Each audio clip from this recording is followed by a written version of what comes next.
on, Fammy Foe?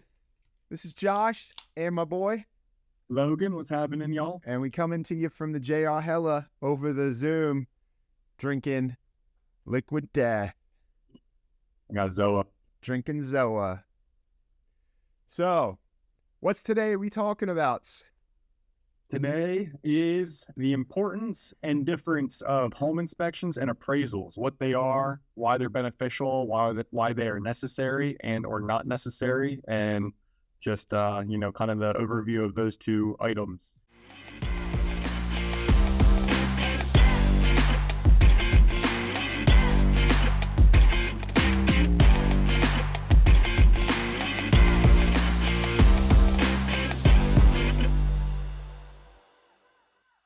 Logan, I never need an inspection or an appraisal. You never need an inspection, but it's definitely highly recommended, especially for first-time home buyers or, guys or gals who don't know what they're doing when it comes to homes. Yeah, it's probably good to know what you're buying or if there's any issues with it before you do such a large purchase. Correct. Yeah, probably the largest purchase of any person's ever in existence, unless you are a business owner. It's the largest financial decision you'll make. What if you buy a yacht?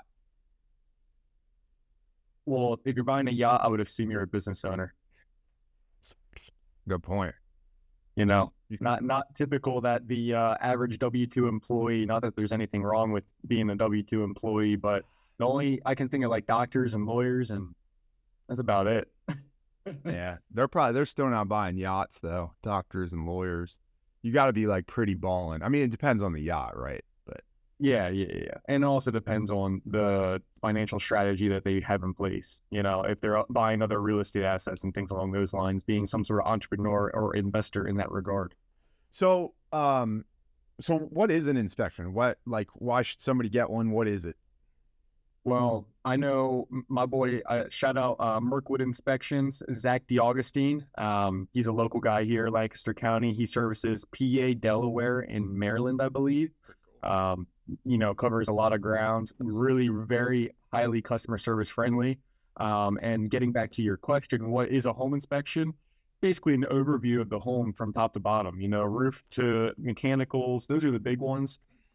Like even cosmetic stuff and like, oh, hey, it looks like there was some water damage here before and all that good stuff. So basically what a home inspector is going to do is find all of the problems. Every inspection that I get is about 70 pages long, and they are very detailed. And the way that Zach does it, and most inspectors do, is kind of like a green, yellow, red of, hey, green, you're A-okay, all good to go. Maybe a brand new AC unit, everything looks great. Yellow, maybe like a water heater that's 8 to 10 years old. It's like, hey, it's operating, it's functional, there's no leaking, everything is a-okay with it, but definitely keep an eye on it because before you know it, it's at the back end of its lifespan. Going to need to replace that sooner than later, which is going to cost you, $1,200 or something like that. And then red is like, actually the example I use to buyers all the time that, it gets flagged for red is smoke detectors. If you don't have smoke detectors in bedrooms, that's a red. That's huge. That's not allowed. You need to have a smoke detector in your room, and that'll come up on appraisals then as well. We'll get into what appraisals is as well. But a smoke detector is a $5-10 fix. It's something small, but it's still flagged as like major issue, needs attention right away. So their job is just to find what's wrong with the property. Keep in mind, they're not foolproof. Everybody makes mistakes and nobody has a crystal ball. They might check out your roof. Everything looks good. And then you get some aggressive wind the week after you buy it. And, you might be able to file an insurance claim and get the roof covered by insurance. But, you also might need to replace the roof yourself, depending upon what happens with your insurance. And, that's something that an inspector is not going to be able to foresee. Yeah. Obviously, their job is to look at the factors that are currently going on with the property and tell you, like Logan said, basically everything that is wrong with it. And that's why a lot of times, especially like first-time home buyers, they get super like scared and worried when an inspection comes back because they see all this list of like a GFCI receptacle isn't in place, blah, blah, blah. And they're like, whoa, look at all the stuff that's wrong with this property. When in reality, most of this stuff is super duper common and very, very easily fixed. Go ahead. or it doesn't need fixed at all. Or You doesn't know, he fix it all, yeah. right? Like, Exactly. there's some things that not necessarily a big deal, right? Mhm. And that's where, any experienced real estate agent, realtor is going to be able to kind of tell you beforehand, before the inspection, hey, this is what to expect, right? You're going to get a laundry list of things that aren't necessarily big deals. And so just be prepared for that. And we'll go over everything, that's major. And then, the other nice thing about the inspection and having an inspection contingency on a property, which is hard to do right now in today's market because you're going to get beat out from other offers, unfortunately. But the buyer's in control then as far as an inspection comes back. You can say, hey, we're not going to move forward with the deal unless A, B, and C is fixed by the seller, right? So you have some You know, negotiating power there then too. a lot of leverage comes into play with an inspection contingency, as is any contingency, right? Like any contingency that you put in your offer is going to give you more leverage as the buyer. Now, like Josh alluded to, unfortunately, not the market for it, not the market for leverage. Very difficult to get offers with any contingencies at this point. Using myself as the example, I just lost one yesterday. No contingencies at all, not even a mortgage contingency, and when over 50 over list price, still lost. So it's a hot market. So on that real quick, I wanted to touch on it. I saw in the news today on one of the articles I was reading that the government has a bill before Congress. They're calling it the Inventory Something Act to try and get more people to sell their properties.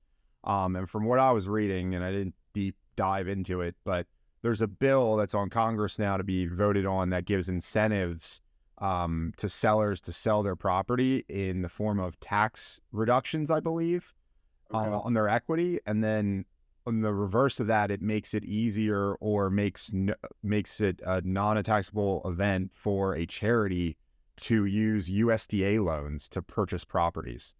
It was kind of weird, and probably had to dive deep into that. But it's funny to see that the government is fully aware and knows that there's a major lack of inventory, and they're trying to come up with creative ideas to get more inventory on the housing market. Yeah, I mean that would be great. I wonder. Obviously, there needs to be rules and regs around the difference between primary and investor then too, Well, because if they're going to start giving tax cuts, I mean, the business that you and I are in, the investors are going to go crazy buying everything that. I mean, they already are buying pretty much everything, but exactly. Yeah.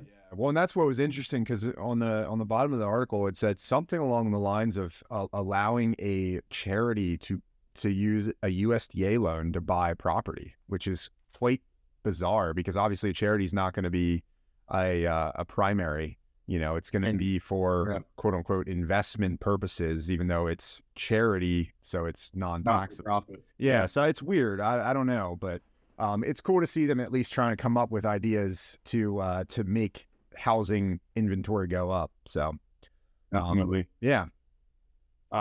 Yeah. So, I mean, Josh, you're on the mortgage side of things. Why don't you get into a little bit of what's an appraisal looking like? What's that for? When do you need it? Why do you need it? And who does it? So appraisals are to cover the bank's butt and to cover your butt. They're a insurance measure that the money that they are loaning out to you in the form of a mortgage to pay the property has a true value on what the actual value of the property is. And the reason for that, obviously, is if you decide to stop making your mortgage payments, they're going to have to foreclose on you to get back the asset to recoup their investment, right? And so if your property is nowhere close to value as what they lend to you, they are now upside down on that note. And that's a problem. Too many of those creates a subprime meltdown, as we saw in 2008. And so an appraisal, a true appraisal and a real appraisal and a good appraisal is there to save their butt and again, save yours because that's your equity in your home. You don't want to be upside down on a property by 30, 40%. That's a horrible financial place to be, right? Even if you are continuing to make your mortgage payments and you don't have to sell. I mean, that's not a smart move, right? So an appraisal, just like, doing comparables in real estate, an appraiser goes out to the property. They're going to look at the property itself, almost close to an inspection, but nowhere in depth as far as mechanicals and all that stuff. They're going to do basically a CMA, which is a comparative market analysis, to see what properties have sold in the area, what they're how alike the two properties are, and they're going to come up with a value of that property.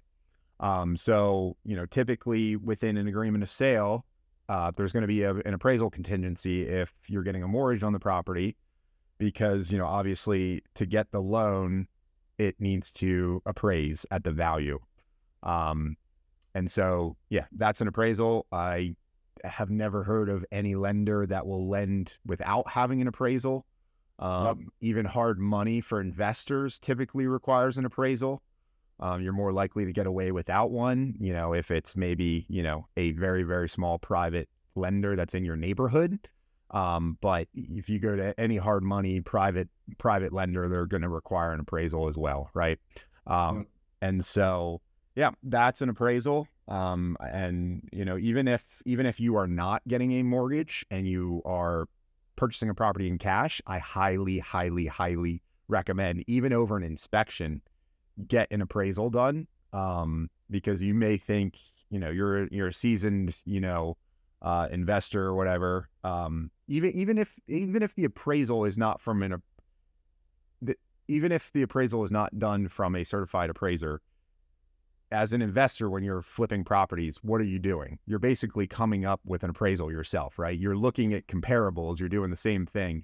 You're looking at comparables of the property after it's fixed up, after you've added value, and saying, okay, this is what I believe the value is and that it will sell afterwards. So that's a form of an appraisal. That's basically what an appraisal is on the simplest terms.